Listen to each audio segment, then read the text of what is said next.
ലേവ്യർ അധ്യായം 1. ദഹനബലി. കർത്താവ് മോശയെ വിളിച്ച് സമാഗമകൂടാരത്തിൽ നിന്ന് പറഞ്ഞു, ഇസ്രായേൽ ജനത്തോട് പറയുക, നിങ്ങളിൽ ആരെങ്കിലും കർത്താവിന് ബലിയർപ്പിക്കാൻ വരുമ്പോൾ കാലിക്കൂട്ടത്തിൽ നിന്നോ ആട്ടിൻകൂട്ടത്തിൽ നിന്നോ ബലിമൃഗത്തെ കൊണ്ടുവരണം. ദഹനബലിക്കുള്ള മൃഗം കാലിക്കൂട്ടത്തിൽ നിന്നാണെങ്കിൽ ഊനമറ്റ ഒരു കാളയെ സമർപ്പിക്കട്ടെ. കർത്താവിന് സ്വീകാര്യമാകാൻ അതിനെ സമാഗമകൂടാരത്തിന്റെ വാതിൽക്കൽ സമർപ്പിക്കട്ടെ. അവൻ ബലിമൃഗത്തിന്റെ തലയിൽ കൈകൾ വയ്ക്കണം. അത് അവന്റെ പാപങ്ങളുടെ പരിഹാരത്തിനായി സ്വീകരിക്കപ്പെടും. അവൻ കർത്താവിന്റെ മുമ്പിൽ വെച്ച് കാളക്കുട്ടിയെ കൊല്ലണം. അഹ്റോന്റെ പുത്രന്മാരായ പുരോഹിതന്മാർ അതിന്റെ രക്തമെടുത്ത് സമാഗമകൂടാരത്തിന്റെ വാതിൽക്കലുള്ള ബലിപീഠത്തിന് ചുറ്റും തളിക്കണം. അതിനുശേഷം ബലിമൃഗത്തെ തോലുരിഞ്ഞ് കഷണങ്ങളായി മുറിക്കണം. പുരോഹിതരായ അഹ്റോന്റെ പുത്രന്മാർ ബലിപീഠത്തിൽ തീ കൂട്ടി അതിനു മുകളിൽ വിറക് അടുക്കണം. അവർ മൃഗത്തിന്റെ കഷണങ്ങളും തലയും മേധസ്സും ബലിപീഠത്തിൽ തീക്കു മുകളിലുള്ള വിറകിനു മീതെ അടുക്കി വയ്ക്കണം. എന്നാൽ അതിന്റെ അന്തർഭാഗങ്ങളും കാലുകളും വെള്ളത്തിൽ കഴുകണം. പുരോഹിതൻ എല്ലാം ദഹനബലിയായി കർത്താവിന് പ്രീതികരമായ സൗരഭ്യമായി ബലിപീഠത്തിലെ അഗ്നിയിൽ ദഹിപ്പിക്കണം. ദഹനബലിക്കായുള്ള കാഴ്ചമൃഗം ചെമ്മരിയാടോ കോലാടോ ആണെങ്കിൽ അത് ഊനമറ്റ മുട്ടാടായിരിക്കണം. ബലിപീഠത്തിന് വടക്കുവശത്ത് കർത്താവിന്റെ സന്നിധിയിൽ വെച്ച് അതിനെ കൊല്ലണം. അതിന്റെ രക്തം അഹ്റോന്റെ പുത്രന്മാരായ പുരോഹിതന്മാർ ബലിപീഠത്തിന് ചുറ്റും തളിക്കണം. അതിനെ തലയും മേധസ്സും ഉൾപ്പെടെ കഷണങ്ങളായി മുറിക്കണം. പുരോഹിതന്മാർ അവ ബലിപീഠത്തിൽ തീക്കു മുകളിലുള്ള വിറകിന്മേൽ അടുക്കി വയ്ക്കണം. എന്നാൽ അതിന്റെ അന്തർഭാഗങ്ങളും കാലുകളും വെള്ളം കൊണ്ട് കഴുകണം. പുരോഹിതൻ അത് മുഴുവൻ ബലിപീഠത്തിൽ വെച്ച് ദഹിപ്പിക്കണം. അതൊരു ദഹനബലിയാണ്, അഗ്നിയിലുള്ള ബലിയും കർത്താവിന് പ്രീതികരമായ സൗരഭ്യവും. ദഹനബലിയായി പക്ഷിയെയാണ് അർപ്പിക്കുന്നതെങ്കിൽ അത് ചെങ്ങാലിയോ പ്രാവിൻ കുഞ്ഞോ ആയിരിക്കണം. പുരോഹിതൻ അതിനെ ബലിപീഠത്തിൽ കൊണ്ടുവന്ന് കഴുത്ത് പിരിച്ച് മുറിച്ച് ബലിപീഠത്തിൽ വെച്ച് ദഹിപ്പിക്കണം.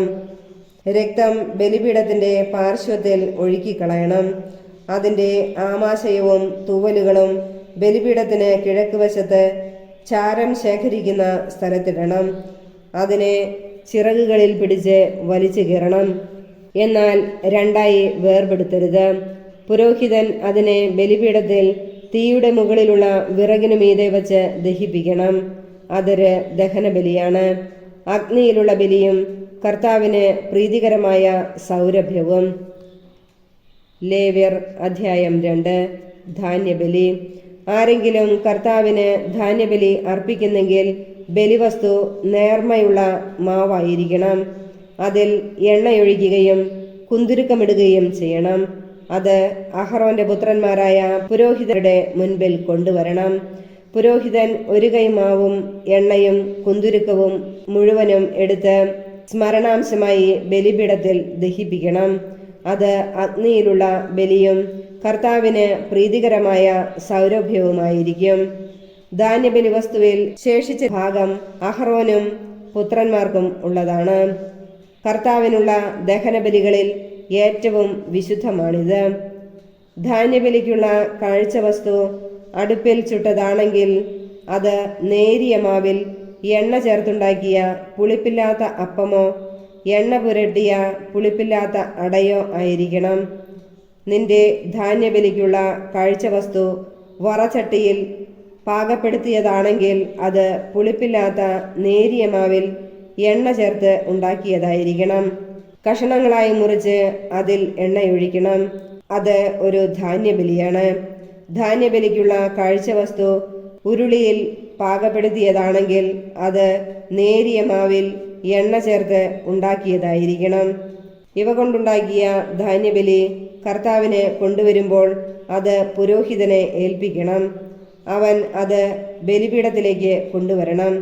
പുരോഹിതൻ ധാന്യബലിയിൽ നിന്ന് സ്മരണാംശമെടുത്ത് ബലിപീഠത്തിൽ വെച്ച് ദഹിപ്പിക്കണം. അത് അഗ്നിയിലുള്ള ബലിയും കർത്താവിന് പ്രീതികരമായ സൗരഭ്യവുമായിരിക്കും. ധാന്യബലി വസ്തുവിൽ ശേഷിക്കുന്നത് അഹ്റോനും പുത്രന്മാർക്കുമുള്ളതാണ്. കർത്താവിനുള്ള ദഹനബലികളിൽ ഏറ്റവും വിശുദ്ധമാണിത്. കർത്താവിന് നിങ്ങൾ കൊണ്ടുവരുന്ന ധാന്യബലി പുളിപ്പ് ചേർത്തതായിരിക്കരുത്. ദഹനബലിയായി പുളിമാവോ തേനോ അർപ്പിക്കരുത്. എന്നാൽ അവ ആദ്യഫലങ്ങളായി കർത്താവിന് സമർപ്പിക്കാം. അവ ഒരിക്കലും കർത്താവിന് സുരഭിര ബലിയായി ദഹിപ്പിക്കരുത്. ധാന്യബലിക്കെല്ലാം ഉപ്പ് ചേർക്കണം. ധാന്യബലിയിൽ നിന്ന് നിന്റെ ദൈവത്തിൻ്റെ ഉടമ്പടിയുടെ ഉപ്പ് നീക്കിക്കളയരുത്. എല്ലാ ധാന്യബലിയോടും കൂടെ ഉപ്പ് സമർപ്പിക്കണം. ആദ്യഫലങ്ങൾ കർത്താവിന് ധാന്യബലിയായി സമർപ്പിക്കുന്നെങ്കിൽ പുതിയ കതിരുകളിൽ നിന്ന് ഉള്ള മണികൾ തീയിൽ ഉണക്കിപ്പൊടിച്ച് സമർപ്പിക്കണം.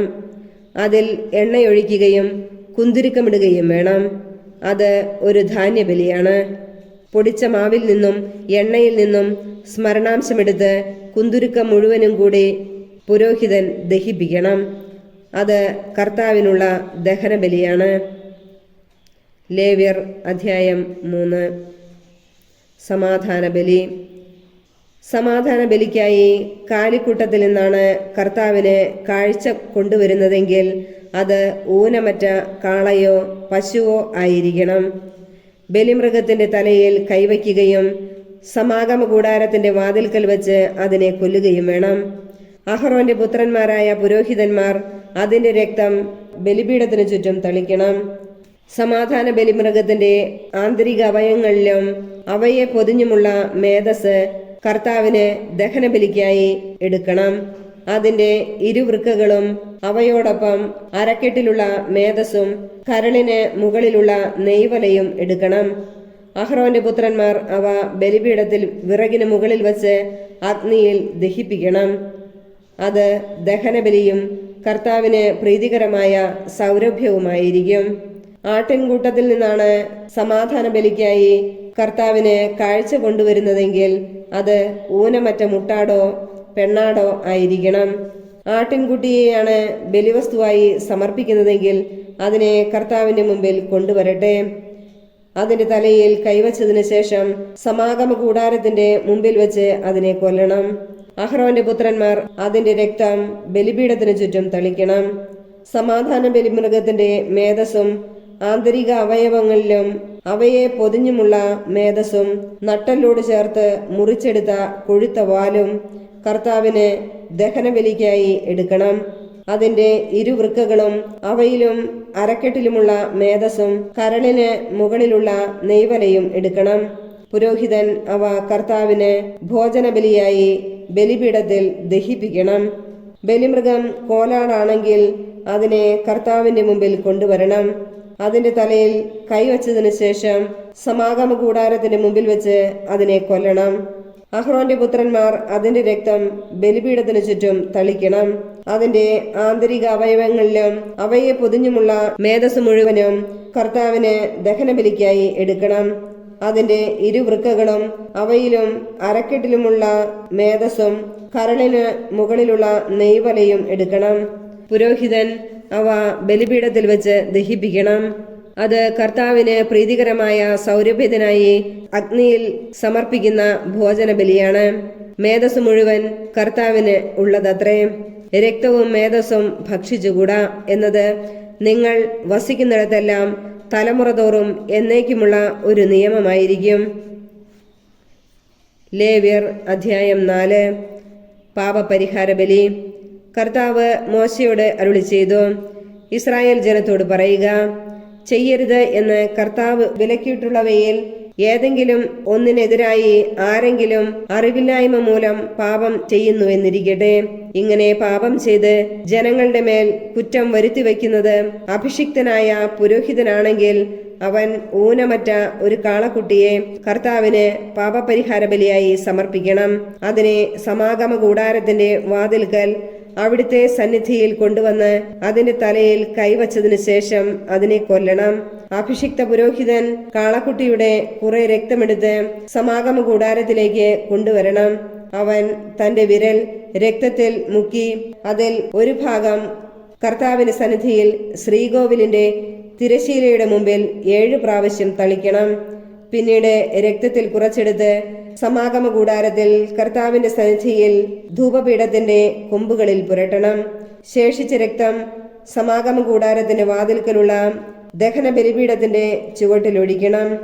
പാപപരിഹാര ബലിക്കുള്ള കാളക്കുട്ടിയുടെ ആന്തരിക അവയവങ്ങളിലും അവയെ പൊതിഞ്ഞുമുള്ള മേധസ് മുഴുവനും എടുക്കണം. അതിന്റെ ഇരുവൃക്കകളും അവയിലും അരക്കെട്ടിലുമുള്ള മേധസ്സും കരളിന് മുകളിലുള്ള നെയ്വലയും എടുക്കണം. സമാധാന ബലിക്കുള്ള കാളയിൽ നിന്ന് എന്ന പോലെ പുരോഹിതൻ അവയെടുത്ത് ദഹന ബലിപീഠത്തിൽ വച്ച് ദഹിപ്പിക്കണം. എന്നാൽ കാളക്കുട്ടിയുടെ തോലും മാംസം മുഴുവനും തലയും കാലുകളും ആന്തരിക അവയവങ്ങളും ചാണകവും കാളയെ മുഴുവനും പാളയത്തിന് വെളിയിൽ ചാരമിടുന്ന വൃത്തിയുള്ള സ്ഥലത്ത് കൊണ്ടുവന്ന് കത്തുന്ന വിറകിന്മേൽ വച്ച് ദഹിപ്പിക്കണം. ചാരം ഇടുന്ന സ്ഥലത്ത് തന്നെ അതിനെ ദഹിപ്പിക്കണം. ഇസ്രായേൽ സമൂഹം മുഴുവൻ അറിവില്ലായ്മ മൂലം പാപം ചെയ്യുകയും കർത്താവ് വിലക്കിയിരിക്കുന്നതിൽ ഏതെങ്കിലും ഒന്ന് ചെയ്ത് കുറ്റക്കാരാവുകയും അക്കാര്യം അവരുടെ ശ്രദ്ധയിൽ പെടാതിരിക്കുകയും ചെയ്യുന്നു എന്നിരിക്കട്ടെ. എന്നാൽ തങ്ങളുടെ പാപത്തെക്കുറിച്ച് അറിയുമ്പോൾ പാപപരിഹാര ബലിക്കായി സമൂഹം മുഴുവൻ ഒരു കാളക്കുട്ടിയെ കാഴ്ചവെക്കുകയും അതിനെ സമാഗമ കൂടാരത്തിന്റെ വാതിൽക്കൽ കൊണ്ടുവരികയും വേണം. സമൂഹത്തിലെ ശ്രേഷ്ഠന്മാർ കർത്താവിന്റെ സന്നിധിയിൽ വച്ച് കാളക്കുട്ടിയുടെ തലയിൽ കൈകൾ വയ്ക്കണം. അതിനെ അവിടുത്തെ മുമ്പിൽ വച്ച് കൊല്ലണം. അഭിഷിക്തനായ പുരോഹിതൻ കാളക്കുട്ടിയുടെ കുറെ രക്തം സമാഗമ കൂടാരത്തിങ്കിലേക്ക് കൊണ്ടുവരണം. അവൻ രക്തത്തിൽ വിരൽ മുക്കി കർത്താവിന്റെ സന്നിധിയിൽ തിരശ്ശീലയ്ക്ക് മുമ്പിൽ 7 പ്രാവശ്യം തളിക്കണം. കുറെ രക്തമെടുത്ത് സമാഗമ കൂടാരത്തിൽ കർത്താവിന്റെ സന്നിധിയിലുള്ള ബലിപീഠത്തിന്റെ കൊമ്പുകളിൽ പുരട്ടണം. ബാക്കി രക്തം സമാഗമ കൂടാരത്തിന്റെ വാതിൽക്കലുള്ള ദഹന ബലിപീഠത്തിന്റെ ചുവട്ടിലൊഴിക്കണം. അതിന്റെ മേധസ് മുഴുവനും എടുത്ത് ബലിപീഠത്തിൽ വെച്ച് ദഹിപ്പിക്കണം. പാപപരിഹാര ബലിക്കുള്ള കാളക്കുട്ടിയെ എന്ന പോലെ ഈ കാളക്കുട്ടിയെയും ദഹിപ്പിക്കണം. അങ്ങനെ അവർക്ക് വേണ്ടി പുരോഹിതൻ പാപപരിഹാരം ചെയ്യണം. അപ്പോൾ അവരുടെ കുറ്റം ക്ഷമിക്കപ്പെടും. അനന്തരം കാളയെ കൂടാരത്തിന് വെളിയിൽ കൊണ്ടുപോയി ആദ്യത്തെ കാളയെ ദഹിപ്പിച്ചതുപോലെ ദഹിപ്പിക്കണം. ഇത് സമൂഹത്തിനു വേണ്ടിയുള്ള പാപപരിഹാര ബലിയാണ്.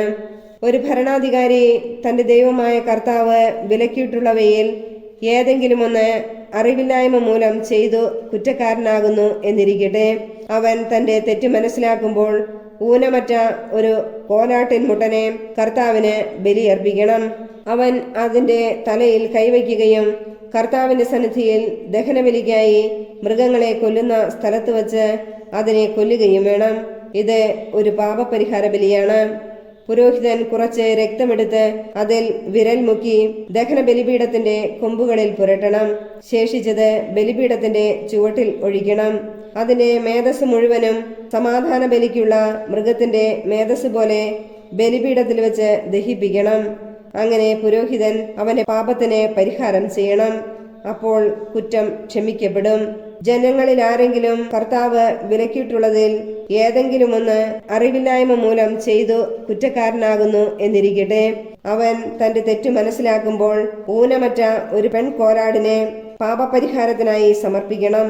അവൻ ബലിമൃഗത്തിന്റെ തലയിൽ കൈവയ്ക്കുകയും ദഹനബലിക്കുള്ള സ്ഥലത്ത് വെച്ച് അതിനെ കൊല്ലുകയും വേണം.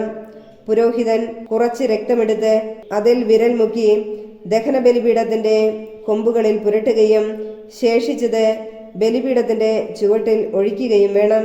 സമാധാന ബലിക്കുള്ള മൃഗത്തിൽ നിന്ന് മേധസ് മാറ്റിയെടുക്കുന്നത് പോലെ അതിന്റെ മേധസ് മുഴുവൻ എടുത്ത് പുരോഹിതൻ കർത്താവിന് പ്രീതികരമായ സൗരഭ്യത്തിനായി ബലിപീഠത്തിൽ വെച്ച് ദഹിപ്പിക്കണം.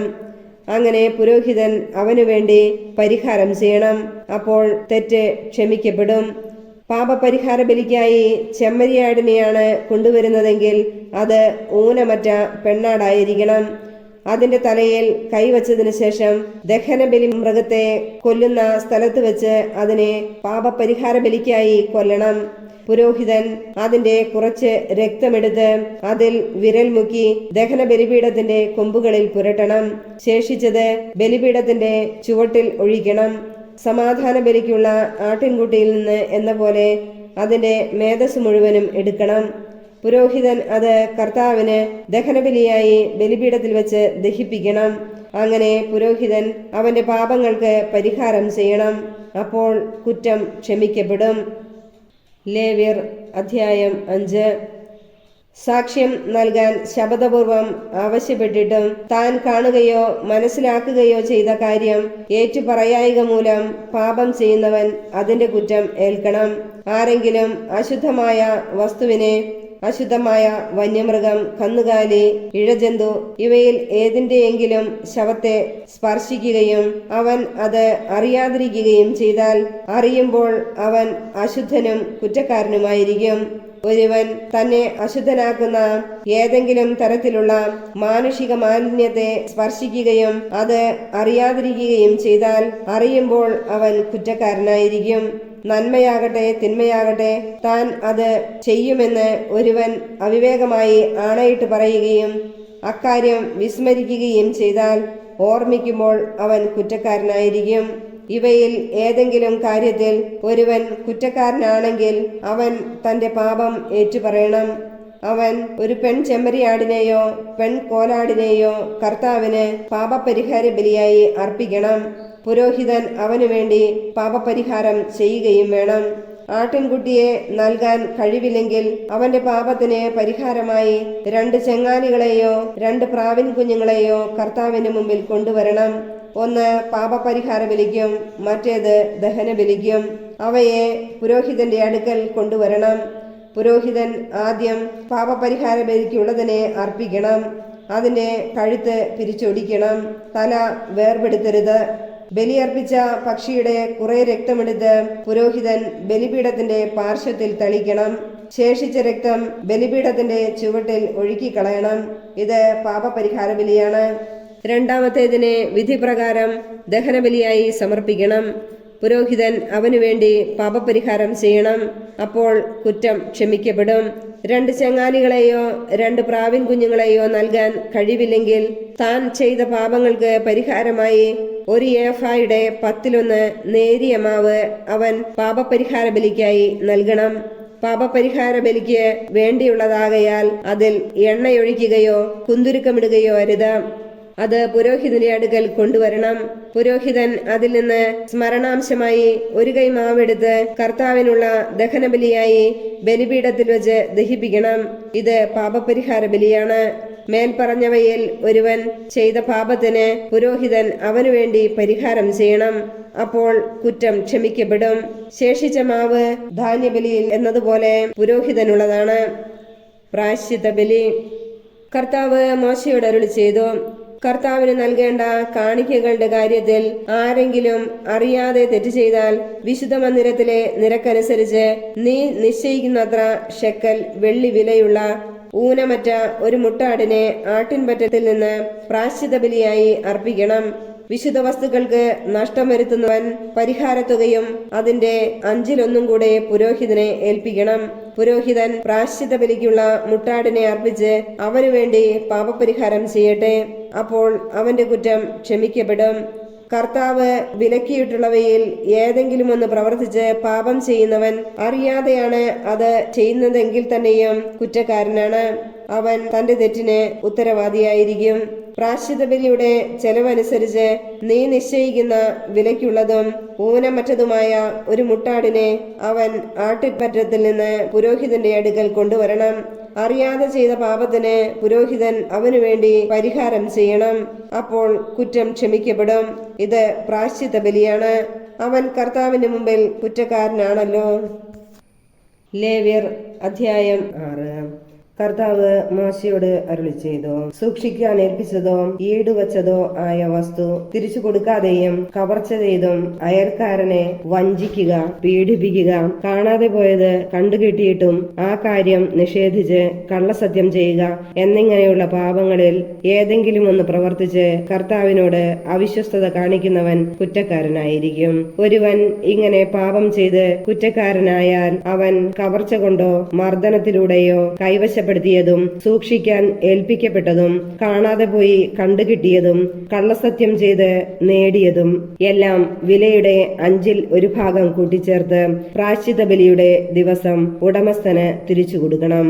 കൂടാതെ പ്രാശ്ചിത്ത ബലിക്കുള്ള ചെലവനുസരിച്ച് നീ നിശ്ചയിക്കുന്ന വില വരുന്ന ഊനമറ്റ ഒരു മുട്ടാടിനെ ആട്ടിൻപറ്റത്തിൽ നിന്ന് കർത്താവിന് പ്രാശ്ചിത്ത ബലിയായി പുരോഹിതന്റെ അടുക്കൽ കൊണ്ടുവരണം. പുരോഹിതൻ കർത്താവിന്റെ മുമ്പിൽ അവനു വേണ്ടി പാപപരിഹാരം ചെയ്യണം. അപ്പോൾ അവൻ ചെയ്ത ഏത് കുറ്റത്തിലും നിന്ന് അവന് മോചനം ലഭിക്കും. നിരന്തര ദഹനബലി. കർത്താവ് മോശയോട് അരുളി ചെയ്തു, അഹ്റോനോടും അവന്റെ പുത്രന്മാരോടും ഇപ്രകാരം കൽപ്പിക്കുക. ദഹനബലിക്കുള്ള നിയമം ഇതാണ്. ബലിവസ്തു ബലിപീഠത്തിന്മേലുള്ള അഗ്നികുണ്ഡത്തിൽ രാത്രി മുഴുവൻ പ്രഭാതം വരെ വച്ചിരിക്കണം. ബലിപീഠത്തിലെ അഗ്നി തുടരെ കത്തിക്കൊണ്ടിരിക്കുകയും വേണം. പുരോഹിതൻ ചണം കൊണ്ടുള്ള വസ്ത്രവും കാൽച്ചട്ടയും ധരിക്കണം. കാഴ്ചവസ്തു അഗ്നിയിൽ ദഹിപ്പിച്ചുണ്ടായ ചാരം ബലിപീഠത്തിൽ നിന്ന് ശേഖരിച്ച് അതിന്റെ ഒരു വശത്തിടണം. അതിനുശേഷം വസ്ത്രം മാറി വേറെ വസ്ത്രം ധരിച്ച് ചാരം പാളയത്തിന് വെളിയിൽ ശുചിയായ സ്ഥലത്തേക്ക് കൊണ്ടുപോകണം. ബലിപീഠത്തിലെ അഗ്നി കത്തിക്കൊണ്ടിരിക്കണം, അത് കെട്ടുപോകരുത്. ദിവസവും രാവിലെ പുരോഹിതൻ അതിൽ വിറക് അടുക്കുകയും അതിന്മേൽ ദഹനബലിവസ്തു ക്രമത്തിൽ നിരത്തുകയും സമാധാന ബലിക്കായുള്ള മേധസ് ദഹിപ്പിക്കുകയും വേണം. ബലിപീഠത്തിലെ അഗ്നി നിരന്തരം കത്തിക്കൊണ്ടിരിക്കണം, അത് കെട്ടുപോകരുത്. ധാന്യബലി. ധാന്യബലിയുടെ നിയമം ഇതാണ്. അത് അഹ്റോന്റെ പുത്രന്മാർ കർത്താവിന്റെ സന്നിധിയിൽ ബലിപീഠത്തിനു മുമ്പിൽ അർപ്പിക്കണം. പുരോഹിതൻ ധാന്യബലിക്കുള്ള നേരിയ മാവിൽ നിന്ന് ഒരു കൈ മാവും അതിനുള്ള എണ്ണയും കുന്തുരുക്കം മുഴുവനും എടുത്ത് സ്മരണാംശമായി ബലിപീഠത്തിൽ വെച്ച് കർത്താവിന് പ്രീതികരമായ സൗരഭ്യമായി അർപ്പിക്കണം. ശേഷിക്കുന്നത് അഹ്റോനും പുത്രന്മാരും ഭക്ഷിക്കണം. വിശുദ്ധ സ്ഥലത്ത് വെച്ച് പുളിപ്പില്ലാത്ത അപ്പം ഉണ്ടാക്കി വേണം അത് ഭക്ഷിക്കാൻ. സമാഗമ കൂടാരത്തിന്റെ അങ്കണത്തിൽ വെച്ച് അവർ അത് ഭക്ഷിക്കണം. അത് പുളിപ്പ് ചേർത്ത് ചുടരുത്. എന്റെ ദഹനബലികളിൽ നിന്ന് അവരുടെ ഓഹരിയായി ഞാൻ അത് കൊടുത്തിരിക്കുന്നു. പാപപരിഹാര ബലി പോലെയും പ്രാശ്ചിത്ത ബലി പോലെയും അത് ഏറ്റവും വിശുദ്ധമാണ്. അഹ്റോന്റെ പുത്രന്മാർക്ക് എല്ലാവർക്കും കർത്താവിന്റെ ദഹനബലിയിൽ നിന്ന് ഭക്ഷിക്കാം. തലമുറ തോറും എന്നും നിലനിൽക്കേണ്ട നിയമമാണിത്. അവയെ സ്പർശിക്കുന്നവരെല്ലാം വിശുദ്ധരായി തീരും. കർത്താവ് മോശയോട് അരുളി ചെയ്തു, അഹ്റോനും അവന്റെ പുത്രന്മാരും അഭിഷേക ദിവസം കർത്താവിന് സമർപ്പിക്കേണ്ട ബലി ഇതാണ്. ഒരു ഏഫായുടെ 10 നേരിയ മാവ് അനുദിന ധാന്യബലിയായി പകുതി രാവിലെയും പകുതി വൈകുന്നേരവും അർപ്പിക്കണം. അത് എണ്ണ ചേർത്ത് വറചട്ടിയിൽ ചുട്ടെടുക്കണം. അത് നന്നായി കുഴച്ച് ചുട്ട് കഷ്ണങ്ങളാക്കി ധാന്യബലി പോലെ കർത്താവിന് പ്രീതികരമായ സൗരഭ്യമായി അർപ്പിക്കണം. അഹ്റോന്റെ പുത്രന്മാരിൽ അവന്റെ പിന്തുടർച്ചാവകാശിയായി അഭിഷിക്തനായ പുരോഹിതൻ എന്നേക്കുമുള്ള നിയമപ്രകാരം അത് കർത്താവിന് സമർപ്പിക്കണം. അത് മുഴുവനും ദഹിപ്പിക്കണം. പുരോഹിതന്റെ ഓരോ ധാന്യബലിയും പൂർണ്ണമായി ദഹിപ്പിക്കണം. അത് ഭക്ഷിക്കാൻ പാടില്ല. പാപപരിഹാര ബലി. കർത്താവ് മോശയോട് അരുളി ചെയ്തു, അഹ്റോനോടും പുത്രന്മാരോടും പറയുക, പാപപരിഹാര ബലിയുടെ നിയമം ഇതാണ്. പാപപരിഹാര ബലിക്കുള്ള മൃഗത്തെ കർത്താവിന്റെ സന്നിധിയിൽ ദഹനബലി മൃഗത്തെ കൊല്ലുന്ന സ്ഥലത്ത് വെച്ച് തന്നെ കൊല്ലണം. അത് അതിവിശുദ്ധമാണ്. പാപപരിഹാര ബലി അർപ്പിക്കുന്ന പുരോഹിതൻ അത് ഭക്ഷിക്കണം. സമാഗമ കൂടാരത്തിന്റെ അങ്കണത്തിൽ വിശുദ്ധ സ്ഥലത്ത് വെച്ച് വേണം ഭക്ഷിക്കുവാൻ. അതിന്റെ മാംസത്തിൽ തൊടുന്നവരെല്ലാം വിശുദ്ധരായി തീരും. അതിന്റെ രക്തം വസ്ത്രത്തിൽ തെറിച്ചു വീണാൽ ആ വസ്ത്രം വിശുദ്ധ സ്ഥലത്ത് വെച്ച് കഴുകണം. അത് പാകം ചെയ്ത മൺപാത്രം ഉടച്ചു കളയണം. ഓട്ടുപാത്രത്തിലാണ് പാകം ചെയ്തതെങ്കിൽ അത് നന്നായി തേച്ചു കഴുകണം. പുരോഹിത വംശത്തിൽപ്പെട്ട എല്ലാ പുരുഷന്മാർക്കും അത് ഭക്ഷിക്കാം. അത് അതിവിശുദ്ധമാണ്. എന്നാൽ വിശുദ്ധ സ്ഥലത്ത് വെച്ച് പാപപരിഹാര കർമ്മം നടത്താൻ ബലിമൃഗത്തിന്റെ രക്തം സമാഗമ കൂടാരത്തിലേക്ക് കൊണ്ടുവന്നിട്ടുണ്ടെങ്കിൽ ആ ബലിമൃഗത്തെ ഭക്ഷിക്കരുത്. അതിനെ അഗ്നിയിൽ ദഹിപ്പിക്കണം. ലേവ്യർ അധ്യായം 7. പ്രായശ്ചിത്ത ബലി. അതിവിശുദ്ധമായ പ്രായശ്ചിത്ത ബലിക്കുള്ള നിയമം ഇതാണ്. ദഹനബലിക്കുള്ള മൃഗത്തെ കൊല്ലുന്ന സ്ഥലത്ത് വച്ച് തന്നെ പ്രായശ്ചിത്ത ബലിക്കുള്ള മൃഗത്തെയും കൊല്ലണം. അതിന്റെ രക്തം ബലിപീഠത്തിനു ചുറ്റും തളിക്കണം. അതിന്റെ മേധസ് മുഴുവനും ആന്തരിക അവയവങ്ങളെ പൊതിഞ്ഞിരിക്കുന്നതും അരക്കെട്ടിനോട് ചേർന്നുള്ള വൃക്കയിലുള്ളതും ഇരുവൃക്കകളും കൊഴുത്ത വാലും കരളിന്മേലുള്ള നെയ്വലയും എടുക്കണം. പുരോഹിതൻ അവ കർത്താവിനായി ബലിപീഠത്തിൽ വെച്ച് ദഹിപ്പിക്കണം. ഇത് പ്രായശ്ചിത്ത ബലിയാണ്. പുരോഹിത വംശത്തിൽപ്പെട്ട എല്ലാ പുരുഷന്മാർക്കും അത് ഭക്ഷിക്കാം. വിശുദ്ധ സ്ഥലത്ത് വെച്ച് വേണം അത് ഭക്ഷിക്കാൻ. അത് അതിവിശുദ്ധമാണ്. പ്രായശ്ചിത്ത ബലി പാപപരിഹാര ബലി പോലെ തന്നെയാണ്. അവയുടെ നിയമവും ഒന്നു തന്നെ. ബലിവസ്തു പരിഹാര കർമ്മം ചെയ്യുന്ന പുരോഹിതനുള്ളതാണ്. ആർക്കെങ്കിലും വേണ്ടി ദഹനബലിയായി അർപ്പിക്കപ്പെടുന്ന മൃഗത്തിന്റെ തുകൽ ബലി അർപ്പിക്കുന്ന പുരോഹിതനുള്ളതാണ്. അടുപ്പിലോ ഉരുളിയിലോ വറചട്ടിയിലോ പാകപ്പെടുത്തിയ ധാന്യബലി വസ്തുക്കളെല്ലാം ബലിയർപ്പിക്കുന്ന പുരോഹിതനുള്ളതാണ്. എണ്ണ ചേർത്തതും ചേർക്കാത്തതുമായ എല്ലാ ധാന്യബലി വസ്തുക്കളും അഹറോന്റെ പുത്രന്മാർക്ക് എല്ലാവർക്കും ഒന്നുപോലെ അവകാശപ്പെട്ടതാണ്. സമാധാന ബലി. കർത്താവിന് സമർപ്പിക്കുന്ന സമാധാന ബലിയുടെ നിയമം ഇതാണ്. കൃതജ്ഞതാ പ്രകാശനത്തിന് വേണ്ടിയാണ് ഒരുവൻ അത് അർപ്പിക്കുന്നതെങ്കിൽ എണ്ണ ചേർത്ത പുളിപ്പില്ലാത്ത അപ്പവും എണ്ണ പുരട്ടിയ പുളിപ്പില്ലാത്ത അടയും നേരിയ മാവിൽ എണ്ണ ചേർത്ത് കുഴച്ച് ചുട്ട അപ്പവുമാണ് കൃതജ്ഞതാ ബലിയോട് ചേർത്ത് സമർപ്പിക്കേണ്ടത്. കൃതജ്ഞതാ പ്രകാശനത്തിനുള്ള സമാധാന ബലിയോടുകൂടി പുളിപ്പുള്ള അപ്പവും കാഴ്ചയർപ്പിക്കണം. ഓരോ ബലിയർപ്പണത്തിലും കർത്താവിന് കാഴ്ചയായി ഓരോ അപ്പം നൽകണം. അത് സമാധാന ബലിമൃഗത്തിന്റെ രക്തം തളിക്കുന്ന പുരോഹിതനുള്ളതാണ്.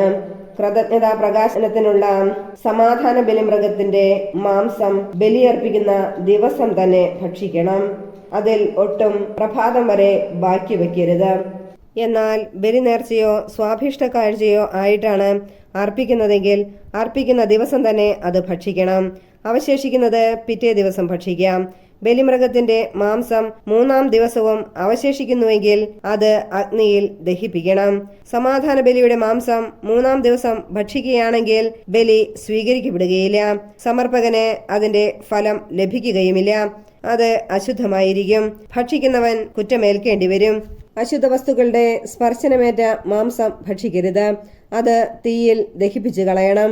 ശുദ്ധിയുള്ള എല്ലാവർക്കും മാംസം ഭക്ഷിക്കാം. എന്നാൽ അശുദ്ധനായിരിക്കെ ആരെങ്കിലും കർത്താവിന് അർപ്പിക്കപ്പെട്ട സമാധാന ബലിയുടെ മാംസം ഭക്ഷിച്ചാൽ അവൻ സ്വജനത്തിൽ നിന്ന് വിച്ഛേദിക്കപ്പെടണം.